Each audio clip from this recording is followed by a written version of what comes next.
G'day everyone, my name's Jay and welcome to Uranium Glass Collecting. This week I want to talk about why we collect this magnificent glass that you can see behind me. Firstly, though, I'd like to talk about a little bit about my channel. I'm only new to this. I love doing this and I love sharing this. I'm no expert and I just enjoy getting it out there. But I've noticed that a lot of people are watching my videos, but not too many people are pressing the like button. So if you can press that, if you do like it, please do. That helps my channel immensely. And to my 17 subscribers, you guys rock.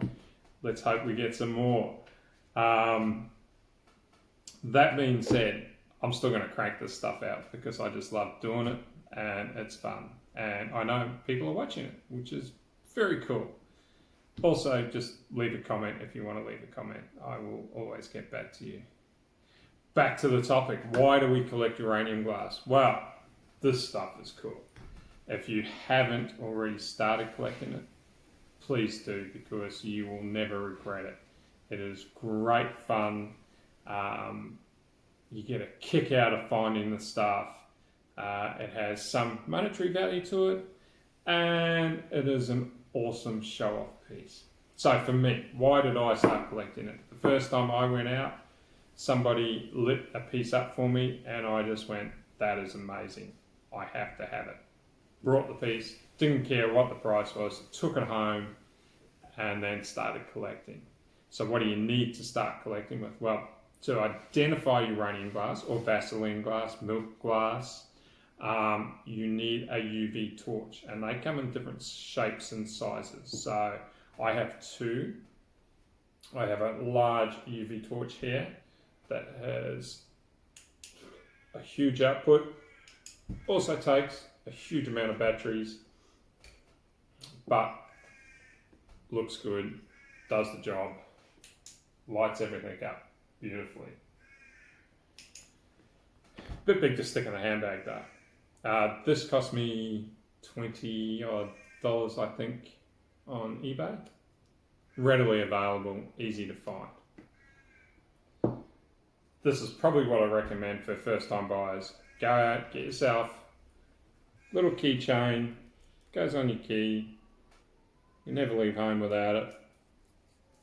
And to be honest, it's as good as this thing here.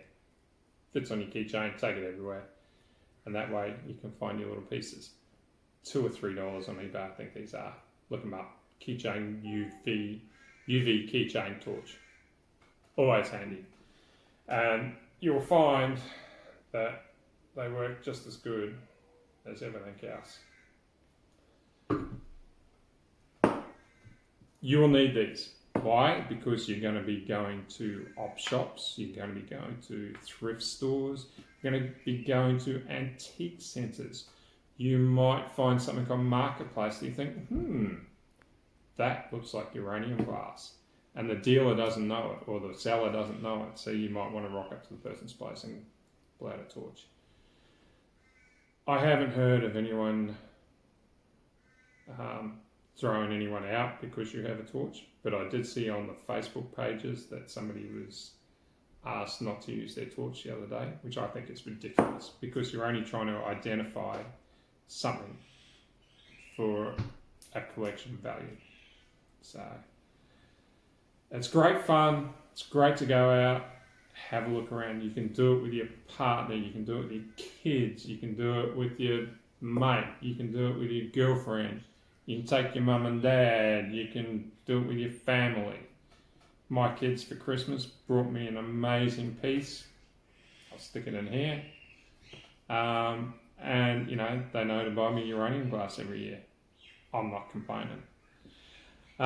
So once you get your first piece, like I found my first piece, somebody showed it to me, I brought it, I think I went, yippee, as loud as I could, and everybody looked at me. I sort of strutted my stuff for a bit when I found it, and I thought I was king of the world. So if you're a little bit like me and have a bit of a show-off vibe, The next thing is you start collecting and you start getting more pieces.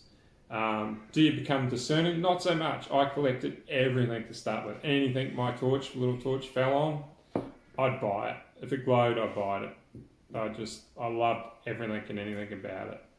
I now have 3 cabinets, and always growing. I'm a little bit more discerning on what I collect these days. I personally collect Victorian era stuff. I prefer the Victorian era, but uranium glass spans from early 1800s all the way through to now. So you can collect antique all the way through to modern. Vintage is incredibly popular at the moment, and that's another reason why to collect. There is a huge span of time of the stuff being produced. Why? Why was uranium glass produced? Well, the simple matter of fact was it coloured the glass and made it green, right? So that's initially what you're looking for, is green glass. For the uninitiated, for the collectors out there, you guys know that the green is the giveaway. Not all green glows, but some of it does. Then you get the Vaseline, which has more yellowy sort of colour, a citrine colour, and that stuff has a very high uranium content in it. So it was all about colouring pieces back in the day. These days it's more about art and art glass, or revival pieces, using old moulds to make new pieces. So what else? What else should you do to want to collect it? Well, uranium sounds scary, right? It sounds pretty full on. They use rods and nuclear reactors, and it emits radiation. It is safe. These pieces, the uranium was used to colour the glass, and when you use a UV torch, it does light the glass up because it excites the uranium particles. But those uranium particles are locked into the piece. They can't get out. They're safe in there. You can put a Geiger counter on there and the Geiger counter will go, yeah, well, there's X, Y, Z. But, a lot of these pieces were made, for example, I'm pretty sure every dealer and collector around has got one of these, to be used. These were made as pieces to be used. That goes on another bowl and you squeeze your lemon. So they wouldn't have made this with the foresight of thinking, well, everybody's going to get uranium and get radiation and die. So it's locked within the glass and it's very, very safe. A caveat though, or just any sort of English warning. Please do not put these pieces, like a bowl or anything, into a microwave. The uranium is locked within the glass, but it does react, and you can see how this reacts with the UV light, but you don't want to put it into a situation where it might react with the wrong thing. And microwaves could potentially be that situation. So keep it away from microwaves. Don't put it in the microwave. And also, if you're an art maker or a glass maker or anything like that, and you might have a broken piece of uranium glass, of course, treat it with respect, because although the uranium's locked away in here, if you're going to turn this broken piece into a powder or something like that, that obviously could be highly dangerous. So obviously be very aware that, at the end of the day, what's within this glass is dangerous. But as a piece, standalone piece, they are not, because the uranium is locked within there. All right. So that being said, I'm not glowing in the dark, but one of the best things that I can tell you, being a collector, is when your friends come around.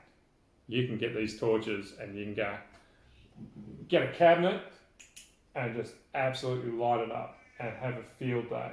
You can buy LED strips online, UV strips, or bulbs. I have bulbs. I'm yet to buy some strips. I shifted not long ago, so I haven't quite got my cabinet set up for nighttime yet. But there is nothing better than getting some friends around and showing off your uranium glass collection, because it is cool. Most people don't know about it. Most people stumble across it because of people like us. We're all a bit special, uranium glass collectors. So there is another reason why to collect. So you might get your first or second piece. Get on Facebook. There is a truckload of people on Facebook and groups on Facebook that are happy to hand out information.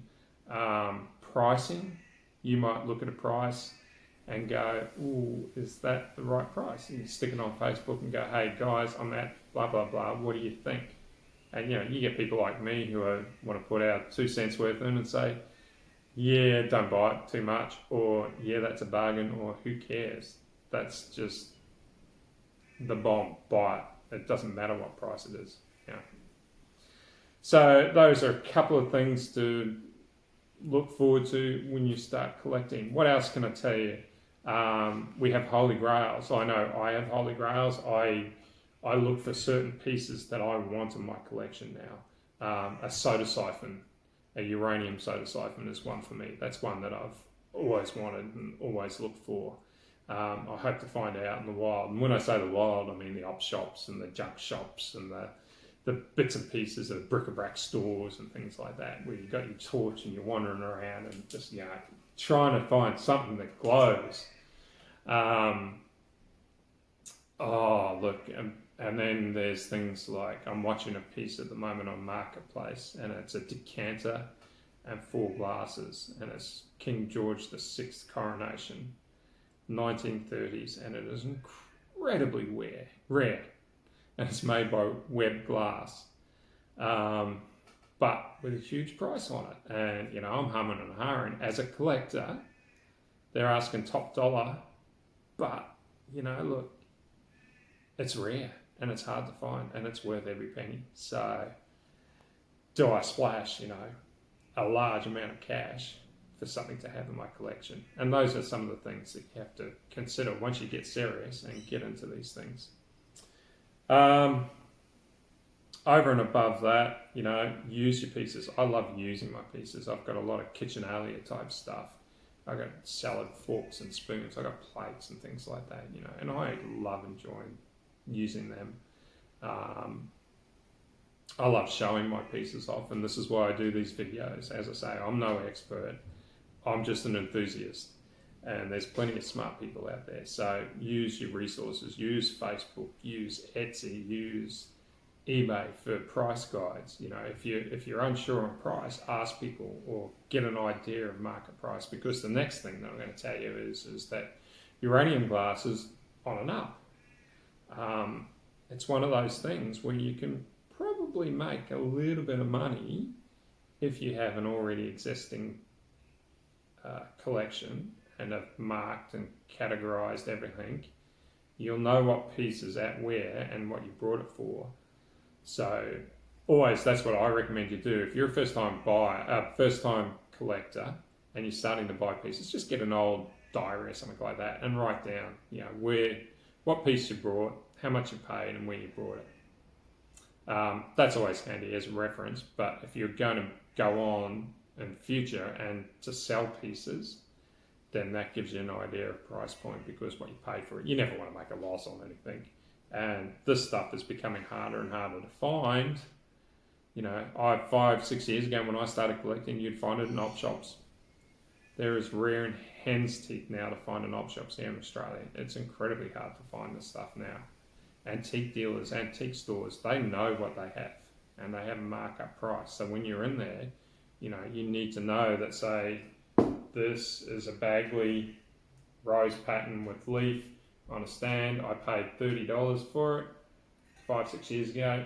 It's probably worth $50, $60 now, maybe even more, depending on the market. But I'd list this for $60 on something like eBay, right?